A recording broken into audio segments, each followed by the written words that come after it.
I'm Jason Reeves, manager of Desert Valley Solar Farm in Phoenix, Arizona.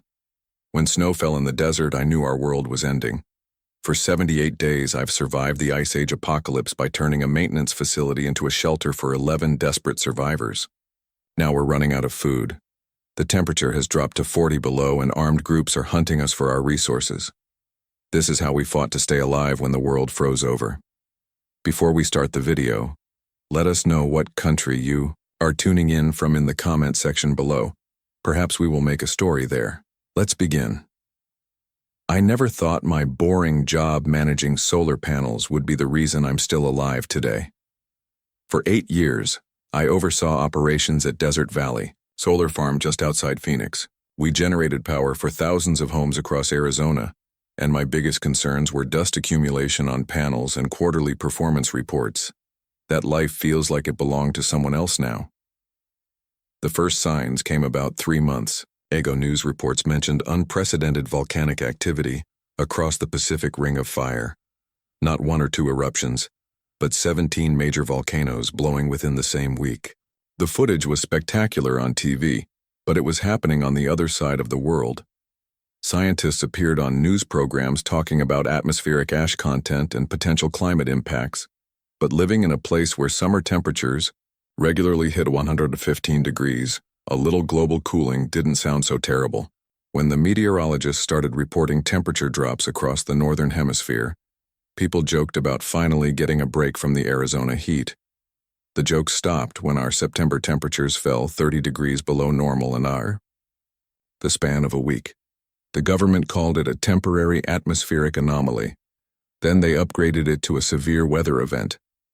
By the time official channels admitted we were facing a prolonged winter scenario, most people had already figured out this was something unprecedented. I remember the exact moment I realized how serious things were. I was watering the cactus, plants on my apartment balcony, when I noticed something falling from the sky that I had never seen before in Phoenix. Snow. Not dusty frost or light flurries, but actual snowflakes drifting down from a steel gray sky. Snow in Phoenix is like seeing water flow uphill. It just doesn't happen. The roads were already getting treacherous that morning, but I decided to go to work anyway. The solar farm had automated systems that could handle minor disruptions, but nothing in our operational guidelines covered snow accumulation on panels in a city that hadn't seen measurable snowfall in recorded history. Half the staff didn't show up. Those who did spent the day nervously checking weather reports and making calls to family members. By mid-afternoon, the sky had darkened to an eerie twilight as thicker clouds rolled in. The temperature dropped, another 15 degrees. Then we got the call from corporate headquarters in California. Secure the facility. Shut down non-essential systems. We don't know when we'll be back in operation. When I asked about evacuation procedures or emergency protocols, there was a long pause before my regional manager simply said, "Do what you think is best, Jason. Take care of yourself." Then the line went dead. Looking back, that routine decision to check on the solar farm saved my life. As night fell, the first power outages started hitting Phoenix. From the roof of our maintenance building, I could see the city spread out, in the valley below. Neighborhoods went dark in patches at first, then entire districts. By midnight, Phoenix was dark for the first time in a century. I realized then that this wasn't temporary. I tried calling my sister in Tucson, but the cell networks were overwhelmed. Internet connectivity became spotty, then non-existent. The only information came from an emergency radio broadcast advising people to stay in their homes and conserve resources until normal services could be restored. The broadcaster's voice sounded less confident with each hourly update. That first night alone in the facility was the longest of my life. The maintenance building had emergency heating, a small kitchenette, and a shower in the staff locker room. I decided to stay rather than risk the increasingly dangerous drive back to my apartment. I kept thinking this would be a story to tell later, about the time I camped out at work during the freak Phoenix snowstorm. I didn't see another human being for 5 days. The temperature outside dropped below zero for the first time in Arizona history and kept dropping. Through the maintenance building windows, I watched the snow pile higher against the fence surrounding the solar farm. 3 feet, then 4, The radio broadcasts became more infrequent and less informative. The last official message simply advised citizens to shelter in, secure locations with adequate heating, and await further instructions. There were no further instructions. On the morning of the 5th day, I heard pounding on the maintenance building door. When I opened it, I found Melissa from our accounting department standing there, her lips blue and her thin jacket crusted with ice. She had walked over 8 miles after her apartment building lost heat. 3 elderly residents in her complex had already died from hypothermia. She hadn't eaten in 2 days.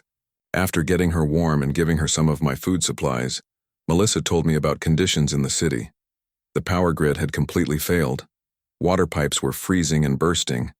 Gas stations had run dry as people tried to flee south. Grocery stores were emptied within hours of the first snowfall. What started as neighborly cooperation had quickly devolved into something much darker as resources dwindled. Melissa mentioned she'd been a nurse before changing careers to accounting 5 years ago. I had no idea how valuable that knowledge would become. Later that same day, Darnell from our security team arrived with his teenage daughter, Zoe. They had been trying to reach his sister's house in Tucson but abandoned the attempt when they found the highways blocked with abandoned snow-covered cars. Darnell had recognized the solar farm as they passed and remembered the maintenance building had its own power supply. By nightfall, 2 more people had found their way to us, a retired couple who had been our neighbors at the solar farm for years. Just like that, I went from solitary survivor to the leader of a 5-person community. We held our first meeting that night around the break room table. We took inventory of our supplies, emergency rations from the vending machines and staff, refrigerator, bottled water, first aid supplies, tools, and, most importantly, access to power through the solar array. As long as we could keep the panels clear of snow, we had electricity when the sun shone, which was becoming increasingly rare as the ash clouds thickened. Within the first week, our group grew to 8 as word somehow spread that the solar farm had heat and power. Jacob, a retired electrician, arrived with his college-aged grandson Tyler. They brought actual survival supplies, including a hunting rifle, which Jacob had insisted on grabbing before evacuating their home. Every winter storm in history eventually ends, Jacob told us that night. But something tells me we need to be thinking in terms of months, not days. By the end of the 2nd week, we had 11 people living in a maintenance building designed for daytime use by a staff of 6. Space was tight, privacy non-existent. We converted storage rooms into sleeping quarters, used shower curtains to create personal spaces, and established schedules for everything from bathroom use to meal preparation. Democracy is hard even when you're comfortable. Try it when everyone's scared and hungry. We had the only building in a 10-mile radius with consistent power. We didn't know it yet, but that made us both blessed and a target. The routine that developed was straightforward out of necessity. Every morning, teams would go onto the roof to clear snow from as many solar panels as we could manage. The temperatures made this dangerous work. Even with improvised cold weather gear made from maintenance materials, no one could stay outside for more than 30 minutes without risking frostbite. The panels themselves had to be cleared carefully to avoid damage, and the snow was relentless. Some days we'd clear a section only to find it covered again by evening. Our community grew more structured with each passing day.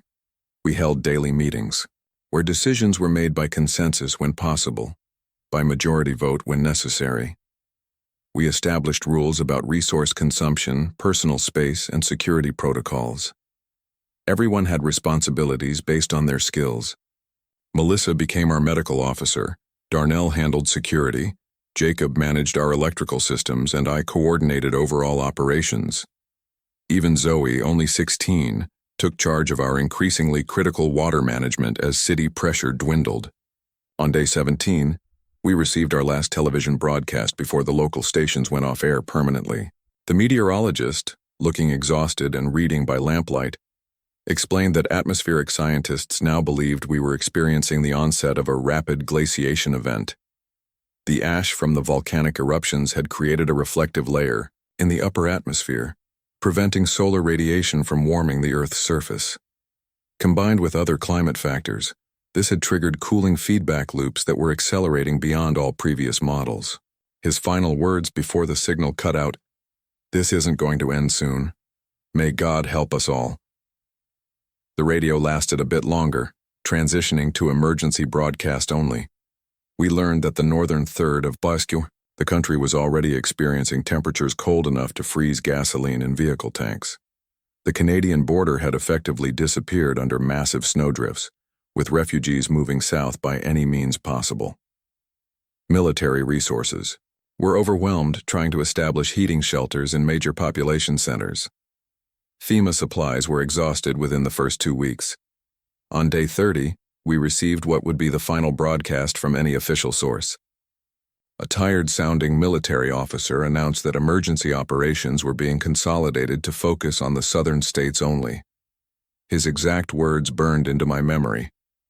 Citizens north of the 35th parallel should relocate south if possible. For those unable to travel, shelter in place with whatever resources you have available. We cannot guarantee assistance at this time. You're on your own now. God help us all. Then nothing but static.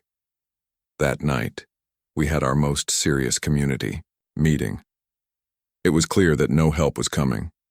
Whatever world existed before the snow was gone, we were truly on our own. "We need to face facts," Darnell said during the meeting. "This facility was never meant to support 11 people indefinitely. Our food will run out in weeks, not months. The solar panels become less efficient every day as the sunlight weakens. We're living on borrowed time." The retired couple, the Hendersons, suggested we try to join the migration south. Others argued that traveling in these conditions would be suicide. The debate grew heated until Tyler, Jacob's grandson, spoke up. "My dad worked at the train yards downtown before he died," he said quietly. Everyone fell silent. He always said, "The diesel locomotives could run in any weather. They're designed for Canadian winters if there's one still functional and if we could find fuel." I didn't pay much attention to Tyler's comment at the time. We were all throwing out desperate ideas in those days. But his words stuck with me, a tiny seed that would later grow into our only hope for survival. As our situation at the solar farm became increasingly precarious, we started seeing more activity in the surrounding areas. Smoke rose from buildings where people were burning anything they could find for warmth. Tracks appeared in the snow, sometimes leading directly to our perimeter fence before turning away.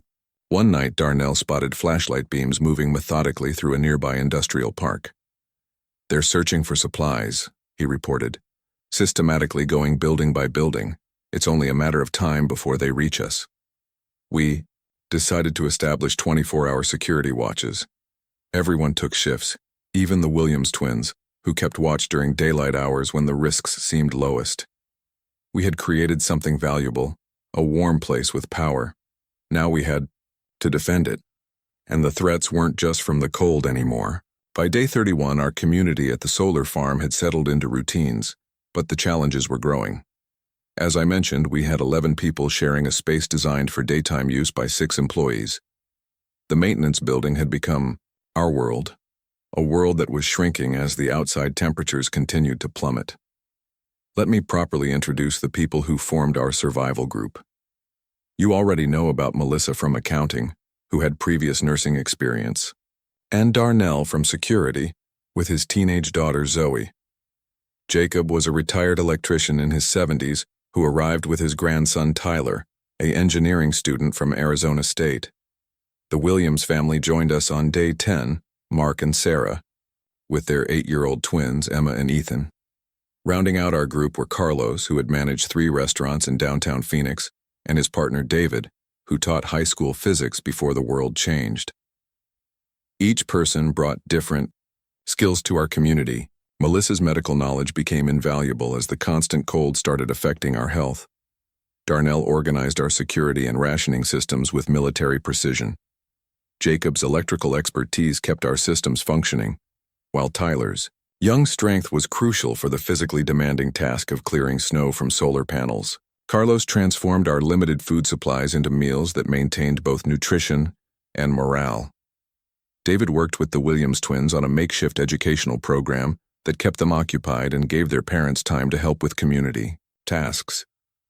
As for me, my role evolved from solar farm manager to something like a community coordinator, mediating disputes and making the difficult decisions no one else wanted to make. My technical knowledge of the facility systems gave me authority, but truthfully I was learning to lead by necessity, not choice. The weather continued to deteriorate. By the end of the first month, Phoenix was experiencing temperatures that regularly dropped below -30 degrees at night.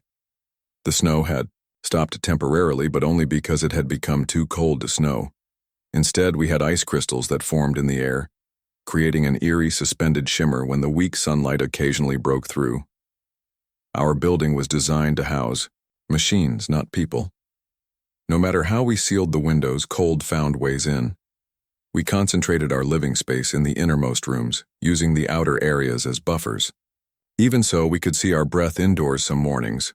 We slept in layers of whatever clothing and blankets we could find. The Williams twins often slept sandwiched between their parents for additional warmth. The strain began showing in different ways among our group. Carlos developed a persistent cough that Melissa attributed to the dry, cold air constantly irritating his lungs. Zoe became increasingly withdrawn, spending hours staring out windows at the white wasteland that had been a desert just weeks before. Jacob complained of tingling in his fingers and toes, early signs of frostbite damage despite being indoors most of the time. Physical discomfort was only part of our struggle. As days passed with no sign of improvement in conditions, psychological pressures mounted. Sleep became difficult in our crowded quarters. People grew irritable from constant proximity and stress. Seemingly minor disagreements escalated quickly into heated arguments. The southwest outlet panel is showing only 60% efficiency, Jacob announced one morning in early February. At this rate, we'll lose another 15% capacity by next week. We need to reduce power consumption then, I replied, knowing this would be unpopular. We're already freezing, Sarah Williams protested. The twins barely slept last night. Maybe some people are using more than their share, Mark Williams said, looking pointedly at Carlos and David, who had been using a space heater in their corner. That heater uses minimal power compared to the water heating system, David countered. If anyone should cut back, it's whoever keeps taking 40-minute showers.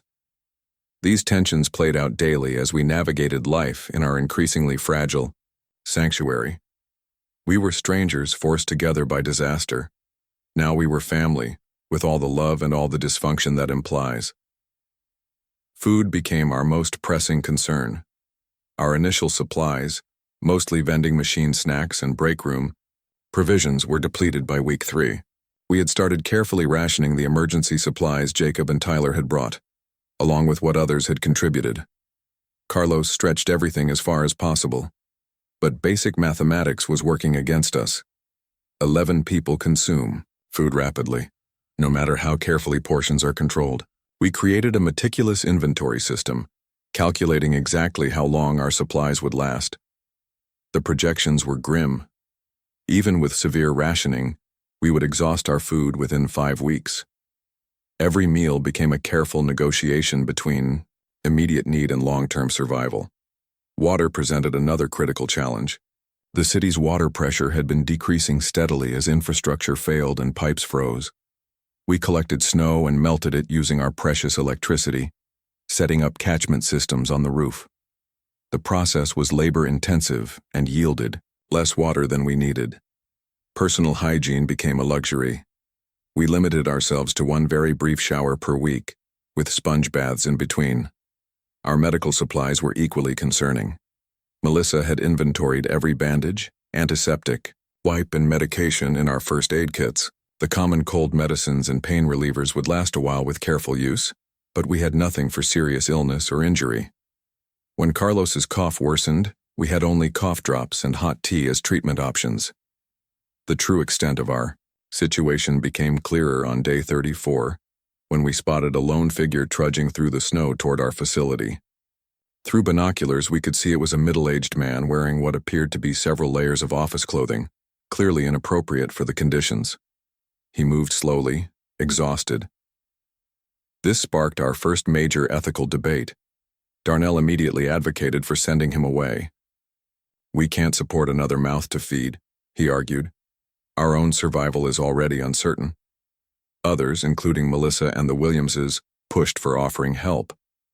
"We can't just let him freeze to death," Sarah insisted, covering her children's ears as the discussion grew heated. "If we help everyone who comes along, we all die," Darnell countered. "This isn't about compassion, it's about survival." I made the final decision to offer limited assistance, food, water, and a few hours of warmth, but not permanent shelter. It wasn't satisfying to anyone, but it was the compromise we could live with. Tyler and David went out to meet the man and bring him inside temporarily. His name was Richard, and he had been an accountant at a downtown firm. His building had maintained emergency power until 3 days ago, when their generator finally ran out of fuel. He had been trying to reach a rumored FEMA outpost in Tempe, but had become disoriented in the featureless white landscape. Richard stayed with us for 6 hours, long enough to warm up, eat a small meal, and regain some strength. During that time, he shared crucial information about conditions elsewhere in the city. Downtown Phoenix was unrecognizable, he told us. Several high-rises had suffered structural failures under the weight of ice and snow. Streets were completely impassable except on foot. The hospital system had collapsed entirely after their backup generators failed. The rumored FEMA outpost in Tempe had been overwhelmed and abandoned days ago. Most disturbing were his accounts of how quickly social order had deteriorated.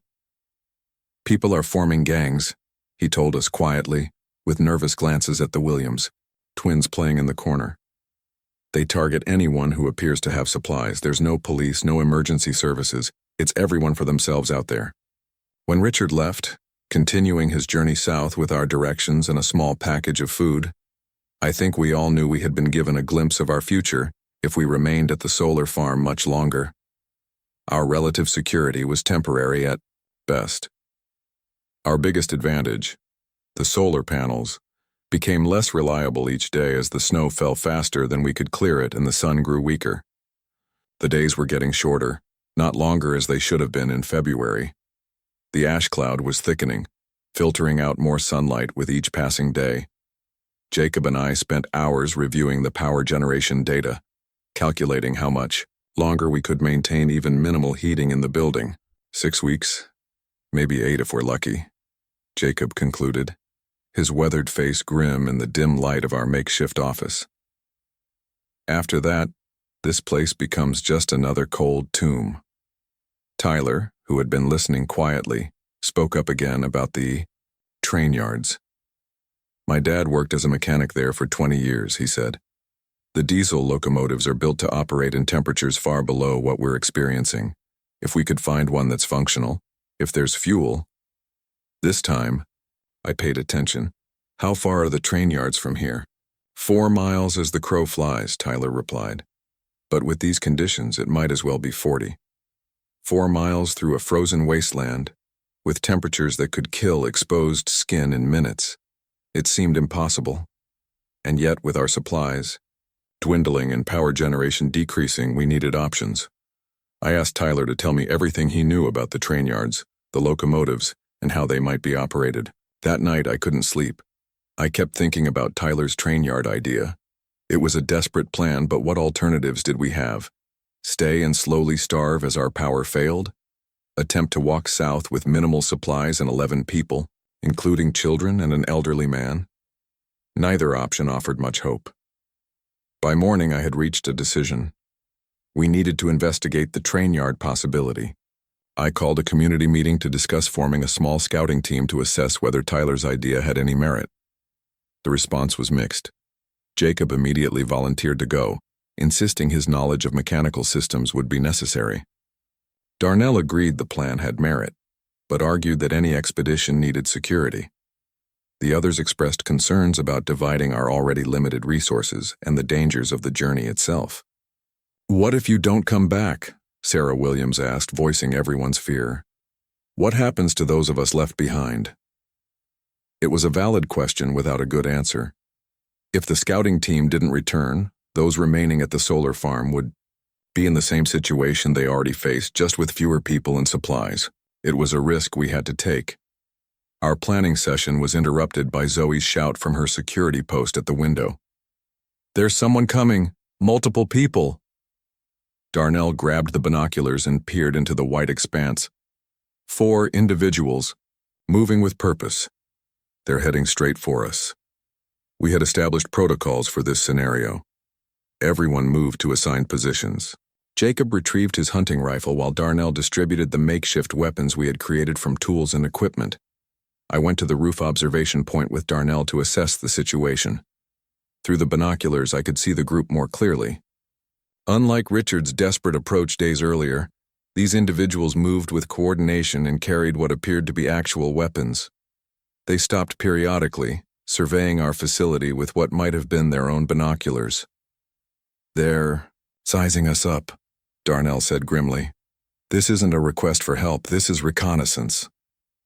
We watched as the group circled our perimeter, staying just far, enough away to make identification difficult. After completing their circuit, they retreated the way they had come, occasionally looking back toward our building. When we returned inside and reported what we'd seen, the mood darkened considerably. The threat Richard had described was no longer abstract. It had literally arrived at our doorstep. "That settles it," I said, addressing the group. "We need options beyond this location. The scouting mission to the train yard happens tomorrow." There were no further objections. That afternoon, we began preparing for the expedition. The team would consist of myself, Darnell for security, Jacob for his mechanical knowledge, and Tyler, who knew the train yard layout. Carlos volunteered, as well, citing his knowledge of the downtown area where he had managed restaurants. We assembled what cold weather gear we could create from available materials. Insulation was cut and sewn into makeshift snow pants. Rubber mats became boot liners. We converted backpacks to carry essential tools and emergency supplies. Melissa prepared a small medical kit for the team.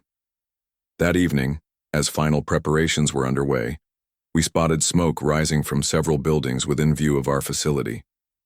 More concerning was the methodical movement of light sources, flashlights or lanterns sweeping through the industrial park adjacent to us. Someone was searching buildings in the area and they were getting closer. "They'll reach us by tomorrow, or the day after," Darnell predicted. "We need to accelerate our timeline." We decided the scouting team would leave at first light, using the early morning darkness as cover. Those remaining behind would maintain normal routines to avoid suggesting anything unusual was happening, in case we were being observed.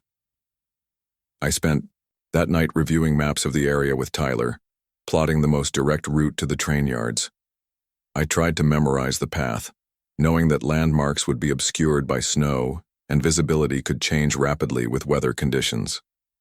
As I prepared to get a few hours of sleep before our pre-dawn departure, Tyler approached me privately. "There's something I haven't told the others," he said in a low voice.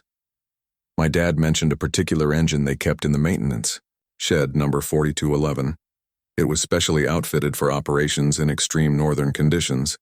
If it's still there, if no one stripped it for parts, that's our best bet." I noted the information, wondering why Tyler hadn't shared this earlier. Perhaps he didn't want to raise false hopes, or perhaps he was keeping some small advantage in reserve in case difficult decisions needed to be made later. Just before first light, our small expedition gathered in the main room. The remaining community members were there to see us off. Hugs were exchanged, though words were few. What? Could we say that wasn't already understood? This journey carried both hope and danger in equal measure. Melissa pulled me aside for a final word. 4 days, she said firmly. If you're not back in 4 days, we'll have to assume the worst and make our own plans. I nodded, understanding the unspoken message. They couldn't wait indefinitely in a building that was becoming less secure by the hour. 4 days as a window of opportunity, then survival instincts would take over. As we prepared to step outside into the bitter cold, Zoe rushed over to her father and pressed something into his hand, a small charm bracelet she always wore. "For luck," she whispered. Darnell hesitated, then slipped it into his pocket with a nod. The outer door opened and a wall of cold air hit us like a physical force. The thermometer read 45 degrees below zero. Our breath crystallized instantly. Every instinct screamed to retreat back into shelter, but instead, we stepped forward into the white wasteland that had once been Phoenix, Arizona. Our journey to find salvation had begun. The cold was beyond anything I'd ever experienced. Within seconds of stepping outside, the moisture in my nostrils froze. Each breath felt like inhaling shards of glass. We had fashioned crude face masks, from spare cloth to protect our lungs, but they quickly became stiff with ice from our exhalations. Our expedition team, myself, Darnell, Jacob, Tyler, and Carlos, moved in single file through snow that reached mid-thigh in most places. Tyler took the lead, breaking trail with his young strength. Darnell brought up the rear, constantly scanning for threats. We carried backpacks with essential tools, emergency rations, and the few weapons we had managed to cobble together. Jacob's hunting rifle, a crowbar, and several heavy wrenches that could serve as last resort defense. The landscape around us was unrecognizable. Phoenix had transformed from a desert metropolis into an Arctic wasteland. The familiar outlines of buildings were softened by massive snowdrifts. Street signs poked out at odd angles from white mounds. Cars were visible only as vague geometric shapes buried in snow. "Stay together," Darnell called from behind as we navigated through what had once been a busy commercial district. Visibility could drop at any moment. He was right to be concerned. The sky above us was an ominous gray-white, threatening more snow. We could see perhaps half a mile in any direction, but that could change in minutes if the weather turned. We had chosen a route that followed major roads, reasoning they would be easier to navigate even when covered in snow. The downside was exposure. We were visible to anyone watching. Within the first hour, we spotted smoke rising from several buildings, evidence of other survivors trying to stay warm. Our pace was agonizingly slow. What should have been a 4-mile journey might as well have been 40 in these conditions. Each step required lifting your foot high enough to clear the deep snow, then plunging it down again. The effort quickly drained our energy. We rotated positions every 20 minutes, sharing the exhausting task of breaking trail. Despite the masks, Jacob began coughing, shallow, dry coughs that shook his thin frame. I exchanged concerned glances with Tyler. His grandfather was strong for his age, but these were not conditions a 70-year-old man should be enduring. Yet we needed his knowledge of diesel engines if we found a locomotive at the yards. 2 hours into our journey, we reached what had been a major intersection. The traffic lights hung dark and ice-encrusted above us. Abandoned vehicles created an obstacle course through the crossroads. Some were packed closely together in what must have been gridlock when the exodus began. Others were scattered haphazardly, as if their drivers had panicked and fled in different directions. "We need to be careful here," Carlos warned, scanning the buildings surrounding the intersection. This area would be prime territory for scavengers. We moved more cautiously, using the abandoned cars as cover when possible. The silence was eerie. No traffic sounds, no planes overhead, no background hum of a living city. The only noise was the crunch of our boots in the snow and our labored breathing. As we crossed the intersection, Tyler suddenly raised his hand, signaling a stop. He pointed to a building on our right, what had been a shopping center with a grocery store anchor. Thin wisps of smoke rose from a vent on the roof. More tellingly, a path had been cleared through the snow to the main entrance. "Someone's in there," Tyler whispered. "Probably multiple people based on the cleared path." Darnell moved forward, studying the building and its surroundings. "They've set up some kind of barrier inside the entrance," he noted, pointing to dark shapes visible through the glass doors. "This isn't just people sheltering temporarily. They've established a base." We had a decision to make. The most direct route to the train yards took us past this shopping center. Detouring would add considerable time and energy expenditure we couldn't afford. "We stay on course but give that building wide berth," I decided after a brief consultation. "No contact unless absolutely necessary." We altered our path to skirt the far side of the parking lot, putting maximum distance between ourselves and the occupied building while still maintaining our general direction. As we passed, we could see more details through breaks in the snow. Makeshift barricades constructed from shopping carts and store shelving. Dark figures moving inside. Then I saw something that made my blood run cold. Near a side entrance, partially concealed by a drift, was a cage-like structure made from shopping carts and zip ties. Inside were what appeared to be personal belongings, backpacks, bundles of clothing, even a child's stuffed toy. "Keep moving," Darnell murmured, having spotted the same thing. "That's not a place we want to investigate." We passed the shopping center without incident, though I felt eyes watching us from behind its darkened windows. We'd seen enough to understand what Richard had warned us about days earlier. Some people adapt to apocalypse by becoming monsters. By midday, fatigue began taking a serious toll. Carlos, whose lungs were already compromised by his persistent cough, struggled to maintain pace. Jacob's face had taken on a grayish pallor, and his movements were becoming alarmingly sluggish. Even Tyler and Darnell, the strongest among us, showed signs of exhaustion. "We need shelter," I announced when we reached another major intersection. "Just long enough to rest and warm up." We found a small office building with intact windows and a side door that could be forced without making too much noise. The interior was freezing but still 30 degrees warmer than outside, the difference between deadly and merely uncomfortable. We cleared a small area in what had been a reception room, using desk drawers and cabinet doors as fuel for a small contained fire in a metal trash can. As we diabates huddled around this pitiful heat source, sharing water and energy bars from our packs, Jacob suddenly spoke up. "I may not make it all the way to the yards," he said matter-of-factly, "and you can't afford to carry me." "Don't talk like that," Tyler responded immediately. "We'll rest, then continue together." Jacob shook his head. "I'm not being dramatic, just practical.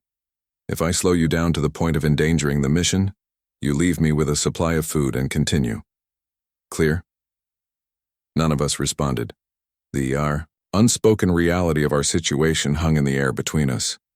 In normal times, we would never consider abandoning an elderly man. But these weren't normal times, and Jacob's cold logic made a terrible kind of sense. After 40 minutes of rest, we continued our journey. The brief respite and hint of warmth had restored some energy, but Jacob's condition remained concerning. His breathing was labored, and he moved with the careful deliberation of someone in pain. The downtown skyline came into view as we crested a small rise. Buildings that had once gleamed in the desert sun now stood dark and ominous against the gray sky. Several showed signs of structural damage. A collapsed roof here, a partially crumbled wall there. The weight of accumulated snow and ice was testing architecture never designed for such burdens.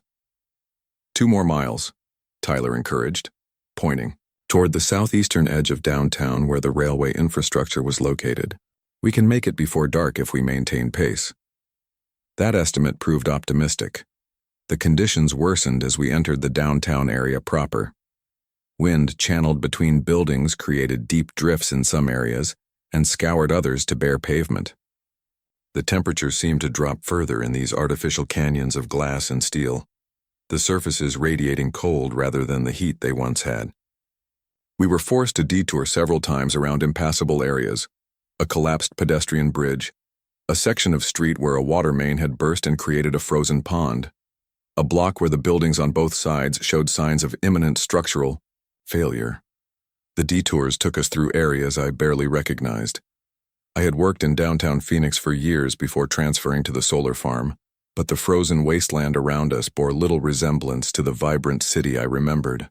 Restaurants where I had enjoyed business lunches were dark, windows shattered. The park where I used to eat lunch on pleasant days was buried under 6 feet of snow. As afternoon waned, Carlos's breathing difficulties increased dramatically. Every few steps he would stop, doubling over as coughing fits racked his body. During one particularly severe episode, I noticed flecks of blood on his mask when he pulled it away. "Pneumonia," Jacob diagnosed grimly. "He needs antibiotics and proper care, not this expedition." But turning back wasn't an option. The solar farm was as far behind us now as the train yard was ahead, and without medical supplies, returning would accomplish nothing.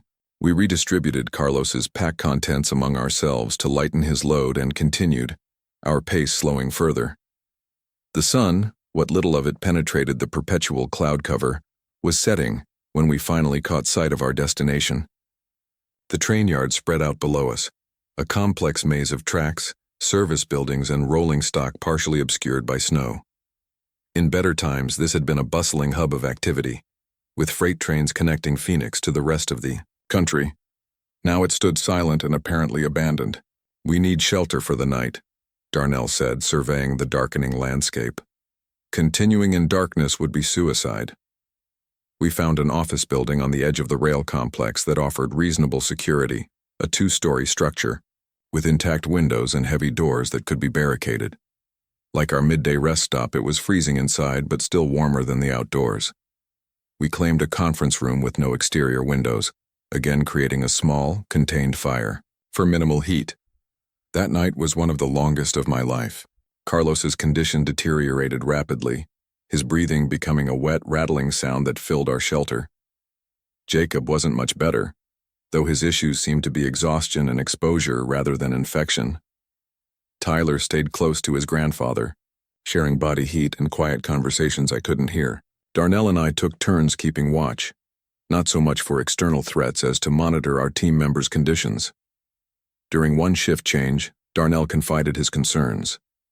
"If we find a viable locomotive tomorrow, we may face difficult decisions about who returns to the solar farm to organize evacuation and who stays with the train." I nodded, understanding his meaning. Neither Carlos nor Jacob might be capable of making the return journey, but we needed Jacob's expertise with the locomotive, and leaving anyone behind alone seemed unthinkable. "Let's see what morning brings," I replied, not wanting to make decisions in the dark that dawn might render unnecessary. Morning brought no miracles. Carlos was feverish, his breathing more labored than ever.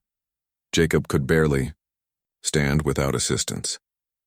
The temperature outside had dropped another 10 degrees during the night, reaching 50 below zero, according to the small thermometer on Darnell's pack. We faced a critical choice: abandon the mission and try to return to the solar farm with our failing team members, or divide our forces. After brief but intense discussion, we decided on the latter. Darnell would take Carlos back, following our tracks before they were obscured by new snowfall. Tyler, Jacob, and I would continue to investigate the train yard. 4 hours, Darnell said as he prepared to depart with Carlos. "If you find nothing viable in that time, you head back too. The others at the farm need to know either way."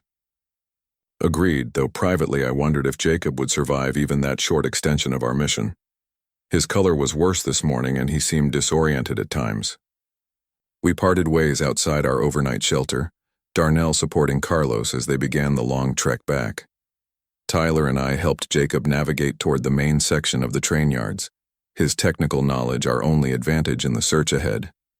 The rail yard was eerily quiet as we entered. Freight cars stood in neat rows, buried up to their wheel assemblies in snow. Switch control buildings sat dark and abandoned. The main repair facility, our primary target, lay a quarter-mile ahead, its large doors firmly closed against the elements. "Engine 4211, Tyler reminded me as we trudged through the snow. "That's what we're looking for.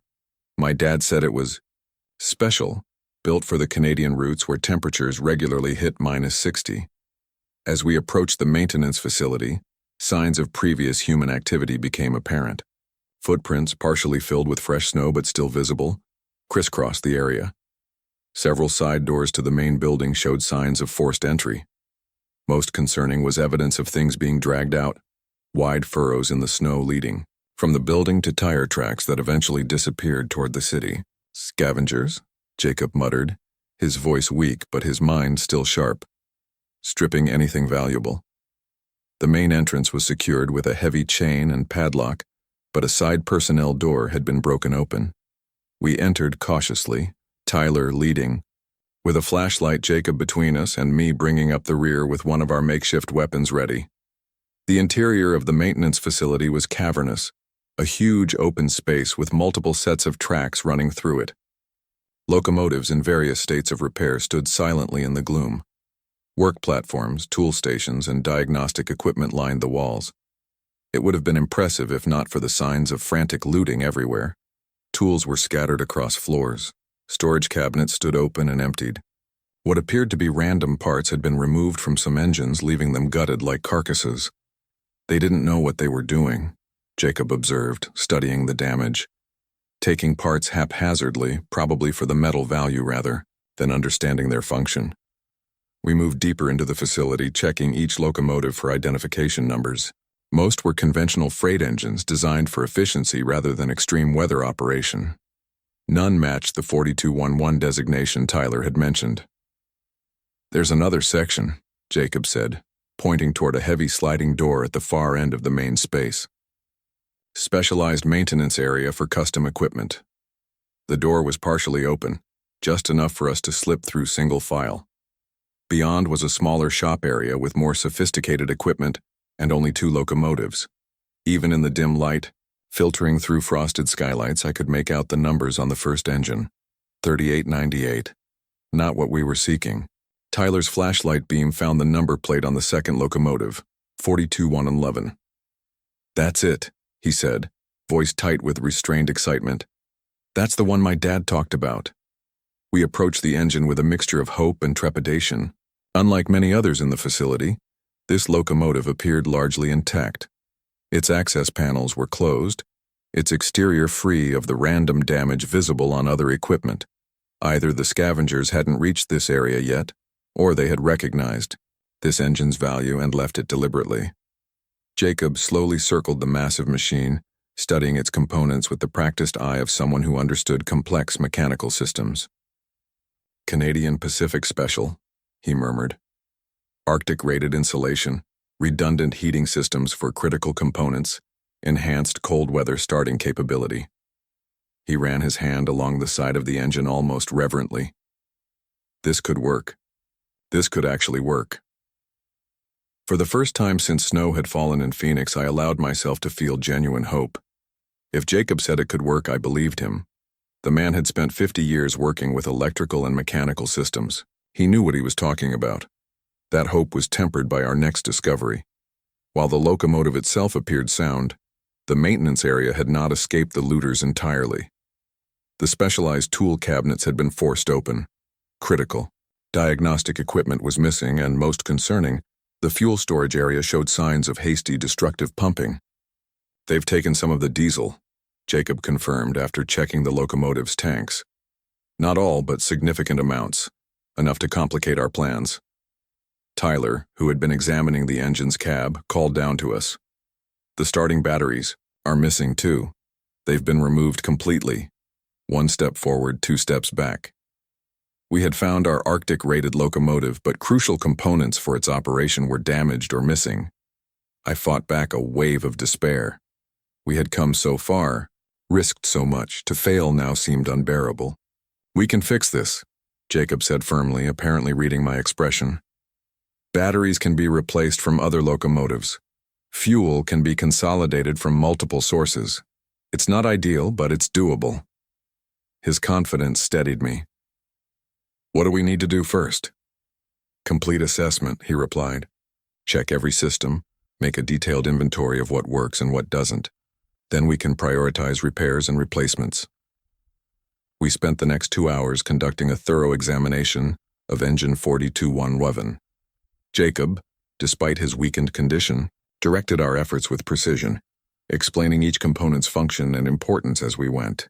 Tyler's engineering studies proved valuable as he quickly grasped concepts that would have taken me much longer to understand. The news was mixed. The main diesel engine appeared intact and properly winterized. The traction motors that actually moved the locomotive were in good condition. The control systems in the cab were functional if dated. On the negative side, besides the missing batteries and depleted fuel, several electronic control modules showed damage from hasty removal. Attempts, and the air compressor system for the brakes had been partially disassembled. "Verdict?" I asked when we had completed our assessment. Jacob took a moment to organize his thoughts. "It's viable, but not quickly. We're looking at several days of work to get this operational, assuming we can find the necessary components in other locomotives here." Several days. The time frame sent a chill through me that had nothing to do with the temperature. We had promised to return to the solar farm within 4 hours. Melissa's words echoed in my memory. 4 days. If you're not back in 4 days, we'll have to assume the worst and make our own plans. We faced another impossible choice. Return to the solar farm with knowledge but no solution, or stay and work on the locomotive, risking that those waiting would give up on us and attempt their own desperate exodus. As I struggled with this decision, Tyler approached with a more immediate concern. "Grandfather's not doing well," he said quietly, glancing back at Jacob, who had seated himself on a work stool, his breathing shallow and his eyes closed. "He needs proper shelter, warmth, food. He can't stay here in these conditions, but he can't make the journey back either." I looked at my watch. Our 4-hour window was nearly expired. Darnell and Carlos, if they had maintained pace, would be approaching the solar farm now. The others would be expecting news soon after. "We split up," I said finally. "You take Jacob back along our trail. Move as quickly as you can, but prioritize his safety. Tell the others what we've found and that I'm staying to work on the locomotive. If I can get it operational, I'll bring it as close to the solar farm as the tracks allow." Tyler didn't look convinced. "You can't do this alone. The work requires at least 2 people, probably more. I'll manage what I can and prepare the rest for when you return with help. Jacob can brief Darnell and David on what's needed." It wasn't a good plan, but under the circumstances, it was the best I could devise. Tyler reluctantly agreed, seeing no better alternative. We helped Jacob to his feet and began preparing him for the return journey. As Tyler gathered their supplies, Jacob pulled me aside, his voice barely above a whisper. "Engine compartment. Behind the main control panel, there's a logbook in a waterproof case. Get it before you leave today, even if you accomplish nothing else."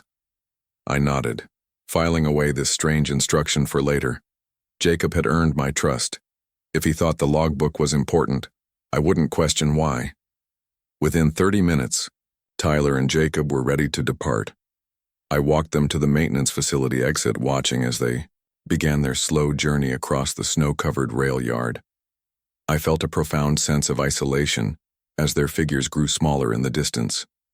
For the first time since the disaster began, I was truly alone.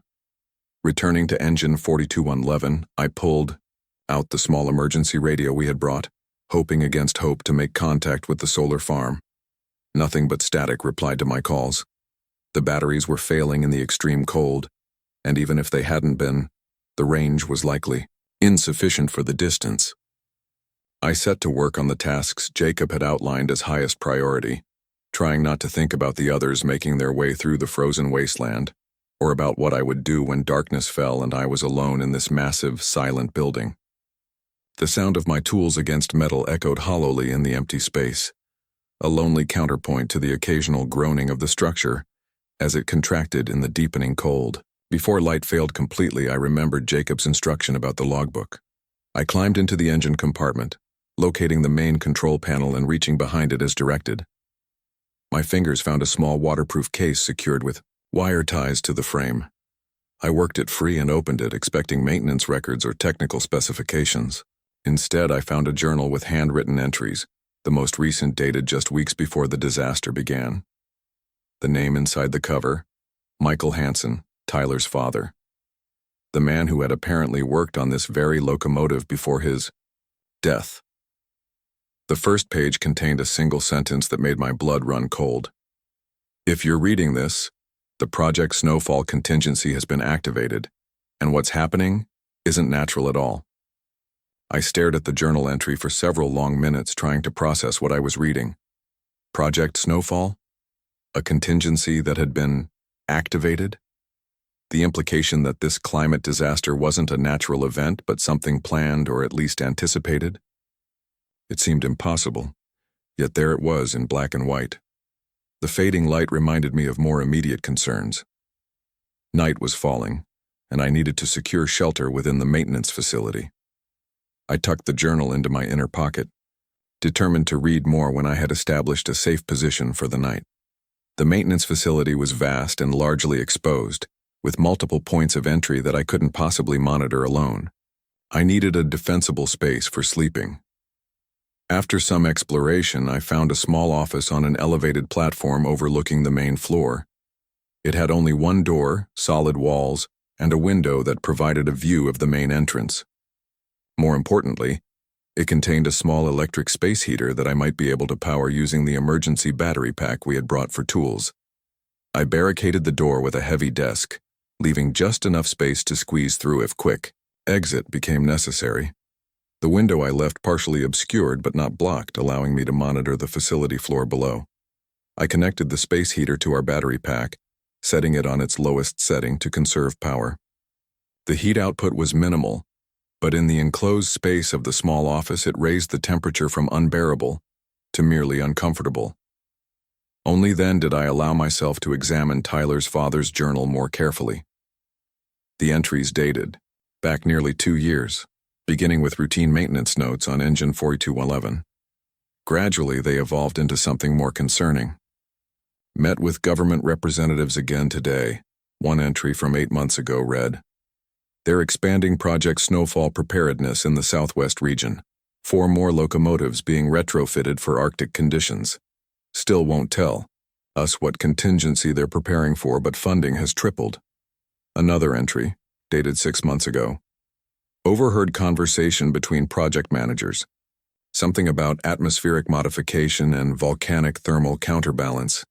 Way above my pay grade, but I'm documenting everything now. Something doesn't feel right. The final entry, dated just 2 weeks before the volcanic eruptions. They're moving key personnel and their families south. Not publicly, but I've seen the transport manifests. Select individuals being relocated to southern Mexico, Guatemala, even Argentina. Called Tyler today, told him to keep an eye on engine 4211 if anything strange happens with the weather. He thinks I'm being paranoid. Maybe I am. I closed the journal, mind racing. Was it possible this disaster had been anticipated by some government agency? Or worse, deliberately triggered? It seemed like conspiracy theory territory. Yet the journal entries were matter of fact, written by someone documenting observations rather than spinning wild theories. I set the journal aside, unable to process its implications while also dealing with immediate survival concerns. Tomorrow would require focused work on the locomotive, if there was any chance of making it operational. Speculation about government conspiracies wouldn't heat the solar farm or feed 11 people. Sleep came in fitful bursts that night. The maintenance facility creaked and groaned as metal contracted in the extreme cold. Occasionally, I heard what sounded like movement on the main floor, though whether animal or human I couldn't determine. Each time I gripped the heavy wrench that served as my only weapon, watching tensely until the sounds faded. Morning arrived with no improvement in the weather. If anything, it had grown colder overnight. Frost had formed on the inside of the office window and my breath created dense clouds in the frigid air. The battery pack had depleted overnight, rendering the space heater useless. I packed my meager supplies, tucked the journal securely in my inner pocket, and ventured out to continue work on engine 4211. The locomotive sat where we had left it, massive and silent in the dim light filtering through the facility's frosted skylights. I began with the tasks Jacob had identified as highest priority, checking the main engine oil, inspecting fuel lines for cracks or ice formation, and testing the integrity of coolant systems. Each task required removing gloves to manipulate small components, exposing my hands to metal so cold it felt like it was burning my skin. Mid-morning, I heard the distinctive sound of the side door opening. I immediately took cover behind the locomotive, wrench ready, listening intently. Multiple sets of footsteps crossed the concrete floor, accompanied by low voices. Not Tyler returning with help then. He wouldn't have brought a large group, and they certainly wouldn't be trying to move quietly. I peered carefully around the engine housing. 3 figures had entered the maintenance facility, moving methodically through the space, clearly searching for something. They carried what appeared to be actual weapons, not makeshift tools like mine, but real firearms. Their clothing was better suited to the cold than anything our group had managed to assemble, with proper winter gear including insulated boots and face masks. They were heading directly for the specialized maintenance area where Engine 4211 was housed. I was trapped with no good exit route. Fighting wasn't an option against armed opponents. My only choice was to hide and hope they weren't thorough in their search. I slipped quietly into a narrow space between Engine 4211 and the facility wall, pressing myself into the shadows. From this position, I could see through a small gap as the three figures entered the specialized maintenance area. They moved with purpose toward the locomotive, not like scavengers looking for random valuable parts, but like people who knew exactly what they were seeking. "This is it," one of them said, a woman's voice. "Engine 4211. Check the control cabin and engine compartment." The three split up, one climbing into the control cabin, while another began examining the engine housing I had been working on minutes earlier. The third kept watch near the entrance to the maintenance area. "The logbook is gone," called the one in the control cabin after a few minutes of searching. "Someone's been here before us." The apparent leader approached the locomotive. "Recently? Could it be part of the original evacuation?" "No, there's fresh tool marks. Someone's been working on this engine within the last 24 hours. The leader surveyed the area, and I pressed myself deeper into the shadows. "Spread out. Whoever was here might still be around. Remember, we need information, not confrontation." That last instruction gave me a small measure of hope. They weren't necessarily hostile, just determined. Still, I had no intention of revealing myself to armed strangers with mysterious objectives. The search that followed was tense, but ultimately not thorough enough. They checked obvious hiding places, under workbenches, in tool closets, behind large equipment, but didn't discover my cramped hideaway between the locomotive and wall. After perhaps 20 minutes, they regrouped near the engine. "No one here now," reported one searcher. "But they can't have gone far in these conditions. Should we wait?" The leader considered this briefly. "No, we have a schedule to maintain. Tag the engine for the recovery team, and let's move on to the next verification point. Make sure the tracking device is secure." One of them attached something to the underside of the locomotive, some kind of small electronic device, while another used a can of spray paint to mark a symbol on the side of the engine, a snowflake with the letter A inside it. They departed as methodically as they had arrived, checking their surroundings one last time before exiting through the same side door. I remained hidden for a full 30 minutes after they left, afraid it might be a trick to draw me out. When I finally emerged, stiff and chilled to the bone, my first action was to locate and examine the device they had placed on the locomotive. It was smaller than I expected, about the size of a deck of cards, with no visible buttons or lights. Some kind of tracking beacon, presumably. I considered removing it, but decided against it. If they returned and found it missing, they would know someone was still here. Better to leave it in place and be aware of its presence. The symbol painted on the side of the engine was more puzzling. A snowflake with the letter A inside it. Project Snowfall, perhaps? The journal had mentioned it specifically. Whatever it represented, it confirmed that Engine 4211 was significant beyond its cold weather capabilities. I returned to my work with new urgency, constantly glancing toward the entrance and listening for any sound of return. The mysterious visitors had inadvertently confirmed what Tyler's father's journal suggested. This locomotive was connected to whatever contingency had been activated. Whether that meant it was specially prepared for the conditions we now faced or had some other significance remained unclear. By mid-afternoon, I had completed the basic maintenance tasks Jacob had outlined and begun assessing what would be needed to replace the missing batteries. Other locomotives in the facility had battery systems that could potentially be adapted, but removing and transferring them would require tools and strength I didn't possess alone. Similarly, consolidating fuel from multiple sources would require functioning pumps or a lot of manual siphoning, neither of which I could manage by myself. The inescapable conclusion was that I needed help. Without additional people, making Engine 4211 operational would take weeks, not days. Yet returning to the solar farm would mean abandoning the locomotive, potentially to those mysterious searchers and whatever recovery team they had mentioned. As daylight began to fade, I made my decision. I would spend one more night in the facility, then begin the journey back to the solar farm at first light. I gathered what technical information I could about the locomotive, making detailed notes about what repairs and components would be needed. Combined with Tyler's father's journal, this might convince the others that the train was worth the effort required to make it operational. That second night was even more difficult than the first. The temperature continued to drop, and without the space heater, the small office provided little protection from the cold. I wrapped myself in every layer I had, even using empty tool bags as additional insulation, but still shivered uncontrollably throughout the night. Sleep came in brief, unreliable intervals. Dawn brought another Arctic day, with temperatures hovering around 55 degrees below zero according to my small thermometer. My water had frozen solid overnight despite being kept close to my body. My energy bars had the consistency of rocks. Even the graphite in my pencil seemed brittle and reluctant to mark paper. I packed methodically, prioritizing the technical information and journal. Just before leaving, I examined the locomotive one last time, memorizing key details I might need to explain to Jacob and the others. As I was completing this final inspection, my light caught something I hadn't noticed before.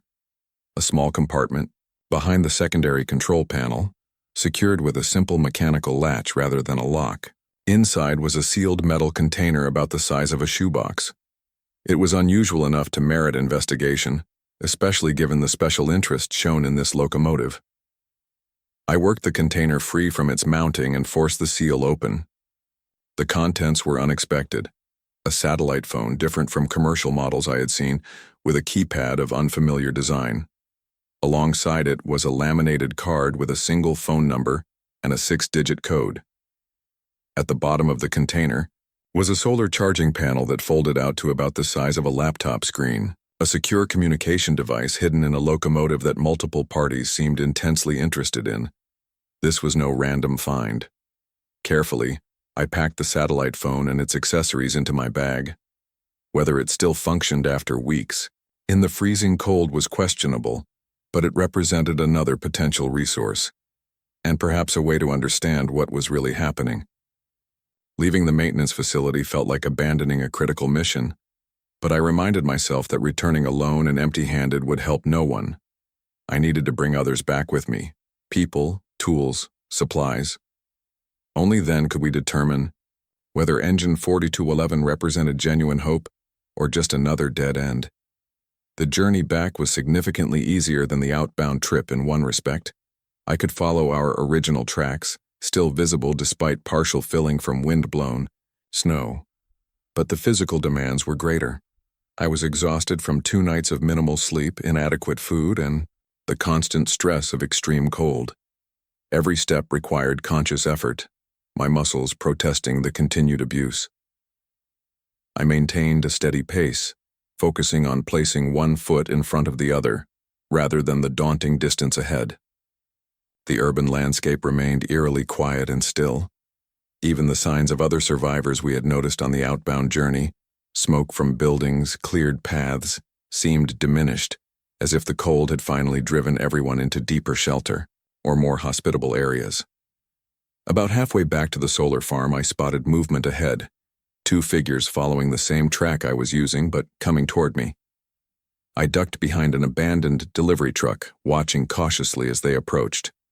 Relief flooded through me as I recognized them. Darnell and David, the high school physics teacher, clearly searching for our expedition team. I emerged from cover, waving to catch their attention. Their pace quickened as they recognized me, genuine concern evident even from a distance. "Where are the others?" Darnell called as they came within speaking range. "Tyler and Jacob started back yesterday," I replied, suddenly worried. "They haven't arrived?" Darnell shook his head grimly. "No one's returned except me and Carlos. That's why we came looking. Carlos is in bad shape but stable. Melissa's caring for him." This was concerning news. Tyler and Jacob should have reached the solar farm hours ago, even moving slowly to accommodate Jacob's condition. Something had happened to them along the way. "We need to search for them," I said immediately. "They followed this same route. If they maintained course, they can't be far off the path. David produced a small handheld transceiver, a walkie-talkie from the solar farm's maintenance equipment. We've been trying to make contact every half hour. Nothing so far. We began, backtracking, carefully examining the area around our trail. About a mile from where we had met, Darnell spotted divergence in the snow, a place where footprints separated from the main trail and headed toward a cluster of small commercial buildings. They diverted here, he said, examining the tracks, probably seeking shelter. We followed the diverging tracks to a single-story building that had once been a dental office.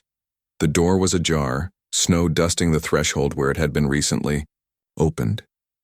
Inside, we found Tyler and Jacob in what had been a waiting room. They had managed to create a small, contained fire in a metal trash can, similar to what we had used during our outbound journey. Jacob was in terrible condition, unconscious, and breathing in shallow, irregular gasps. Tyler looked up as we entered, his face showing equal measures of relief and despair. He collapsed about 2 miles back, Tyler explained, his voice hoarse. I couldn't carry him any further in the deep snow. This was the nearest shelter I could find. Darnell immediately knelt beside Jacob, checking his vital signs while David used the small emergency kit he carried to prepare hot liquid. I sat, heavily on a chair opposite Tyler, my own exhaustion momentarily overwhelming me now that the adrenaline of the search was fading. Did you find anything useful at the train yard? David asked as he worked. I nodded, collecting my thoughts.